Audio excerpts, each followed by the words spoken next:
उसको बचाना। देखो जंगल में जो पेड़ पौधे हैं वो जात पात को देख के ऑक्सीजन नहीं देते, सबको देते हैं, ठीक है।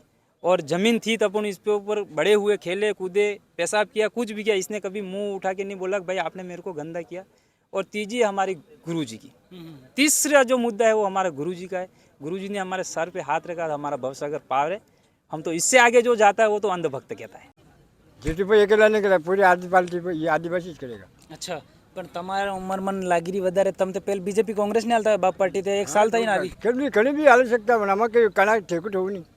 मेरा भी एक भाई था, 1 साल से हमारे पीछे पड़ा था कि आदिवासी आदिवासी, हमारा दोनों का झगड़ा भी बहुत हुआ था, मतलब हम आदिवासी नहीं है, तो ये झूठ मत फैला। लेकिन जब आदमी चिंतन शिविर में जाएगा, भी हमारा सराड़ा में जो हॉस्पिटल बना हुआ है CSC है। अच्छा। नाम CSC रख देने से अंदर तो कुछ है नहीं, और नाम CSC रख देने से वो हॉस्पिटल CSC तो नहीं बन गया।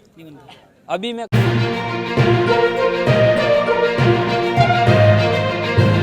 जय गुरु काका। જય ગુરુ કાકા, જય ગુરુ। मो तो कठोड़ काको मो सोरो। જય ગુરુ કાકા। अच्छा, ते तमो अटे आज हूँ लवाया था હું જીતુભાઈ બોલ્યા। जीतू भाई बदले सपोर्ट करवा। હમ। अच्छा, तुम्हारी उम्र कम से कम ऐसी 90 साल ने में। હા ભેગા એ છે। अच्छा, तो हूँ लागी रही है जीतू भाई ने बारे में तुम्हारा हूँ सोची हम जिन जीतू भाई ने वोट डाल लिया तुम। देखो वोट पब्लिक है ना, जनता है, जनता है। पर तुम हूँ सोचो, तमार हूँ सोचो, मतलब कहीं समस्या देखी वोट आलो या फिर पीजी कहीं बात नहीं थकी। मके मुझे बात है जो आसामी है पूरे मैं आदिवासी बोल रहा। अच्छा, पूरा आदिवासी समाज हारू जोई रिया मतलब जब जब तो दा आदिवासी समाज हारू हूँ करे हूँ लागे बाप पार्टी वाला। देखो करेगा, बाप पार्टी वाला करेगा, जब आदिवासी करेगा वो જ करेगा। बराबर। જીતુભાઈ એકલા નહીં કરે, પૂરી આદિવાસી એ આદિવાસી જ કરેગા। अच्छा, પણ તમારા ઉંમરમાં લાગીરી વધારે, તમે તો પેલ બીજેપી કોંગ્રેસ ને હાલતા બાપ પાર્ટી તો 1 साल થઈ ને આવી। ઘણી બી હાલી શકતા પણ આમાં કઈ કણા ઠેકું થવું નહીં। अच्छा, तो तुम पेल वाणी पार्टी ना આપણું ઠેકું નહીં, કણાનું ઠેકું નહીં, મારે મન પડે જોડે દેન પડાગા। क्यों क्यों क्यों क्या हाल ना पण तमन कांईक अलग लागू आणि पार्टी में पेल बीजेपी कांग्रेस ने हालता का हटे विद्या तमाम थोड़ुक अलग लागू आणि पार्टी में कांई अलग लागे છે, ફેશન લાગે બોસ મુ જાણવા ચાહી રહ્યો જે જાણવા સાહેબ પણ આપું સમજી જોવા મનામાં આપણે બીજબાત ચીજ નહીં કરવી। મુ તમાર થકી હા હા मैं मार कि मारे बीजबात नहीं करवी। आपस में आप मैं कह दीजिए इतनी बात के सुन लेना। अच्छा, आदिवासी से हम है बस। धनराज मीणा, धनराज जी मीणा, पहले तो आपके चैनल को जोहार, बधाई, धन्यवाद। और ये अभी पहले तो दादाजी हम हमारे साथ में आए हैं। हाँ, उनको इतना अनुभव नहीं है। हाँ, समझ रहा हूँ। वो पहले बुजुर्ग हैं, तो एकदम से माइक लाते तो उनको बोल नहीं पाते, अटपटा सा लगता है। कभी आया नहीं माइक तो सामने, कोई भी हुआ तो वो आए हैं आज देखने के लिए, तो बोला चलो आपको भी आज घुमा के ले आते हैं सभा में। अच्छा, तो देखो उनकी भी एक रुचि हुई ना, तो उनको आए। और पहले तो हम सब बीजेपी में ही देते थे। अच्छा। हमारा जो ग्राम पंचायत है हम भी बीजेपी में देते थे, सारे लोग बीजेपी में 40 साल से बीजेपी में ही दे रहे हैं। अच्छा अच्छा। लेकिन हम 2018 से 17 से जुड़े, फर्स्ट से। वैचारिक जो हमारी जो विचारधारा आई 2017 से आई है, आदिवासी परिवार से। पहले सबसे पहले एक चिंतन शिविर हुआ था हमारे यहाँ नाला फला में, खाकल में। उस दिन मेरा भी एक भाई था, 1 साल से हमारे पीछे पड़ा था कि आदिवासी, हमारा दोनों का झगड़ा भी बहुत हुआ था, मतलब हम आदिवासी नहीं है, तो ये झूठ मत फैला। लेकिन जब आदमी चिंतन शिविर में जाएगा और औरों से सुनेगा तो ही समझ पाएगा कि वास्तविक साला अपना इतिहास क्या है। वो कहता है ना, जब तक इंसान अपना इतिहास नहीं जान सकता है तो इतिहास नहीं लिख सकता है। तो हमने जाना, समझा, बहुत विचार किया, फिर हमको लगा यार सही है, कहीं ना कहीं आदिवासी परिवार ही सर्वोपरि हो सकता है। बाकी तो सब पार्टी आती जाती है, अपने मतलब के लिए वोट इस्तेमाल करा। तो फिर उस दिन से हमने मतलब ठान ली हम काम करेंगे तो आदिवासी परिवार के लिए करेंगे। तो पार्टी लाने का तो हमारा मकसद ही नहीं था पहले भाई।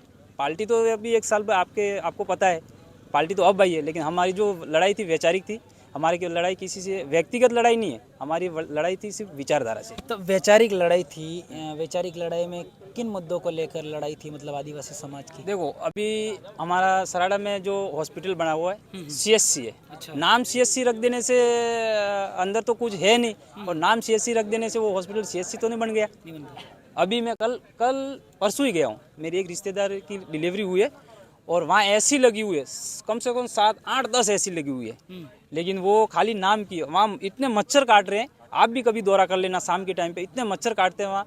पेशेंट को, बच्चे को, तो वहाँ कोई सुविधा ही नहीं है, चारों तरफ गंदगी नहीं, और एक ही डॉक्टर रहता है, वो भी टाइम पे आता है और रूम पे चला जाता है, कोई पता है नहीं लेता है, फिर यहाँ से पर्ची लिख के दे देते। कोई इमरजेंसी केस आया, जैसे कि कोई सांस अटकी हुई है, यहाँ पर्ची लिख के दे दे, वो उदयपुर नहीं पहुँच पाता है। अच्छा, नहीं पहुँच पाता, ये गारंटी है। मतलब हम देखते हैं। इमरजेंसी का प्राथमिक उपचार यहाँ पर कोई पॉसिबल नहीं हो उपचार पाता नहीं है। है। हम देखते हैं, हम गए भी हुए हैं साथ में, हमने ऐसे ऐसे पेशेंट को डाल के गाड़ी में ले जाते बीच में जाके दम तोड़ा हुआ है, हमने देखा है खुद भाई। अगर प्राथमिक उपचार यहाँ पर सही तरीके से हो जाता तो तो वो दम नहीं उदयपुर तोड़ता। जाने की जरूरत नहीं है ना। तो इतने साल से भाई हमारी पार्टी तो साल भर हुई आई है, तो पहले भी तो जनप्रतिनिधि यहाँ से चुन के गए हैं, यही काम वो करते तो फिर हमारा तीसरा मोर्चा लाने की जरूरत ही नहीं थी। और क्या मुद्दे आदिवासी परिवार के? आदिवासी परिवार के तो देखो, ये हमारे जो जल जंगल जमीन है इसको बचाना। देखो जंगल में जो पेड़ पौधे हैं वो जात पात को देख के ऑक्सीजन नहीं देते, नहीं देते, सबको देते हैं। पानी सबकी प्यास बुझाता है, और जमीन सबकी जरूरत है। बराबर। मेरे अकेले की जरूरत नहीं, आपकी है, सबकी जरूरत है भाई। जन्म लिया तो इस सबकी जरूरत है। हमारे एक, मैं बता देता हूँ एक ज्ञान के माध्यम से। देखो जो कहते हैं ना, माँ, पहली प्राथमिकता माँ बाप को रहती है भाई। माँ भले गीले में सो, बच्चे को सूखे में सुलाया, बराबर। ठीक है। और जमीन थी तो अपन इस पे ऊपर बड़े हुए, खेले कूदे, पेशाब किया, कुछ भी किया, इसने कभी मुंह उठा के नहीं बोला भाई आपने मेरे को गंदा किया। और तीसरी हमारी गुरु जी की, तीसरा जो मुद्दा है वो हमारा गुरु जी का है। गुरु जी ने हमारे सर पे हाथ रखा, हमारा भवसागर पार है। हम तो इससे आगे जो जाता है वो तो अंधभक्त कहता है। कौन से गुरुजी? कोई जो गुरु, एक इंसान 7 गुरु कर सकता है। हमारे गुरु महाराज हैं, पांडे धुनी के हैं, शंभुगिरी जी महाराज। अच्छा, तो उनका आशीर्वाद आपके उनका आशीर्वाद हमारे साथ है, इनके दादाजी का आशीर्वाद है, हमारे गांव के सभी हुए। देखो संघर्ष करने, जो अच्छा संघर्ष करता है उसके सामने बहुत सारी कठिनाइयाँ आती है, लेकिन वो कठिनाइयाँ भी हमने पार की है। ऐसे लोगों का हमारे को आशीर्वाद मिलेगा तो हम कामयाब होंगे जरूर। अच्छा, अभी कौन सी ये पार्टियां दोनों तीनों मैदान में है? मतलब बाप पार्टी हैं, उससे जितेश कटारा हैं, और कांग्रेस से हैं रेशमा देवी हैं, और बीजेपी से हैं शांता देवी हैं। तो क्या कुछ दोनों तीनों में कौन सा, किसका पलड़ा भारी ऐसा लग रहा है आपको? देखिए वो अभी जो हमारे वक्ता बोल के भी गए मंच पे, बस शांता देवी जी मेरी वो माँ जैसी है, उनके बारे में अभी कुछ कहे नहीं कहे तो ही अच्छा है, क्योंकि विधायक साहब तो डेथ हो गई, गुजर गए, अभी उनके बारे में अच्छा बुरा कह नहीं सकते हैं। पर एक बात जरूर है,